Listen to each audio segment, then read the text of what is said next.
মাসিক চলাকালীন অবস্থায় মা বোনেরা ৬টি কাজ করতে পারবে না। ইসলাম এটা নিষেধ করে দিয়েছে, কঠোরভাবে নিষেধ করেছে। কোরআন আল কারীমে আল্লাহ তাআলা খুব চমৎকারভাবে সূরাতুল বাকারা ২২২ নম্বর আয়াতে এই নিষেধাজ্ঞা দিয়ে দিয়েছেন। মা বোনেরা মাসিক চলাকালীন অবস্থায় তারা এই ৬টি কাজ করতে পারবে না। মা বোনদের যে মেনস্ট্রুয়েশনাল পিরিয়ড হয় মাসিক চলাকালীন, অর্থাৎ প্রত্যেক চন্দ্র মাসে যে মাসিকটা হয়, তাদের যে রক্তক্ষরণ হয়, এটা একেবারে স্বাভাবিক। যালিকা হুকমুল্লাহ ইয়াহকুম বাইনাকুম, আর এটা হচ্ছে আল্লাহ তাআলার বিধান। এই বিধান, এটা আল্লাহ তাআলার ফায়সালা। রাসূল সাল্লাল্লাহু আলাইহি ওয়াসাল্লামের মাধ্যমে আল্লাহ তাআলা কোরআনের আয়াত নাজিল করলেন, ওয়াসআলুনাকা আনিল মাহিদ কুল হুয়া আযা।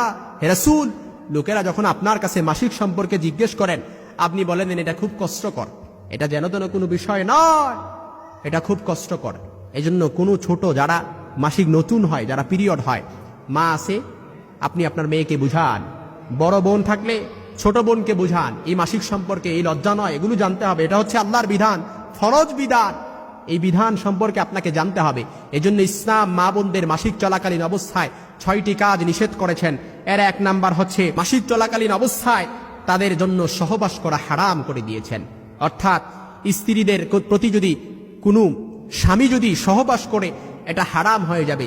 আর এর জন্য আল্লাহর কাছে তাওবা অবশ্যই করতে হবে, যেটা আল্লাহ তাআলা কোরআনের আয়াত দ্বারা আমাদেরকে কঠোরভাবে নিষেধাজ্ঞা করে দিয়েছেন। এই জন্য ২ নাম্বার যেটা করা যাবে না, মাসিক অবস্থায় স্ত্রীর নাভি থেকে হাঁটু পর্যন্ত দেখা বা স্পর্শ করা হারাম। আপনি বুঝেন কোথায় আপনি ইসলাম আমাদের জন্য কতটা সহজ করে দিয়েছে, কতটা ব্যালেন্সপূর্ণ ইসলাম করে দিয়েছে। মাসিক অবস্থায় স্ত্রীর নাভি থেকে হাঁটুর উপর পর্যন্ত দেখা, আপনি স্বামী, বৈধ স্বামী, অথচ আপনার জন্য হারাম।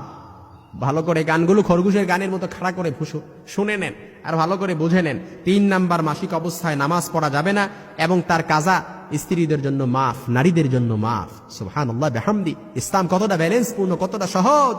আত-তাইসির ইউরিদুল্লাহু বিকুমুল ইউসরা ওয়ালা ইউরিদু বিকুমুল উসরা। ইসলাম সহজ চায়, কঠিন যায় না। এজন্য মাসিক অবস্থায় স্ত্রীদের জন্য, অর্থাৎ নামাজ পড়া, নারীদের জন্য নামাজ পড়া মাফ, পরবর্তীতে এটা কাজাও করতে হবে না। ৪ নাম্বার, মাসিক অবস্থায় রোজা রাখা যাবে না, কিন্তু তার কাজা আদায় করতে হবে। অর্থাৎ রমাদানের ফরজ রোজা মাসিক অবস্থায় চলে আসছে, সাথে সাথে বন্ধ করে দেন, পরবর্তীতে কাজা আদায় করে নিতে পারবেন।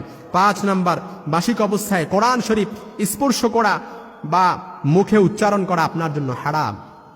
মা বোনদের মাসিক অবস্থা শুরু হয়ে গেছে, মেনস্ট্রুয়েশনাল পিরিয়ড শুরু হয়ে গেছে, তাদের জন্য কোরআন শরীফ স্পর্শ করা কিংবা সেটা মুখে উচ্চারণ করা, কোরআনের আয়াত মুখে উচ্চারণ করা আপনার জন্য আল্লাহ তাআলা হারাম করে দিয়েছেন।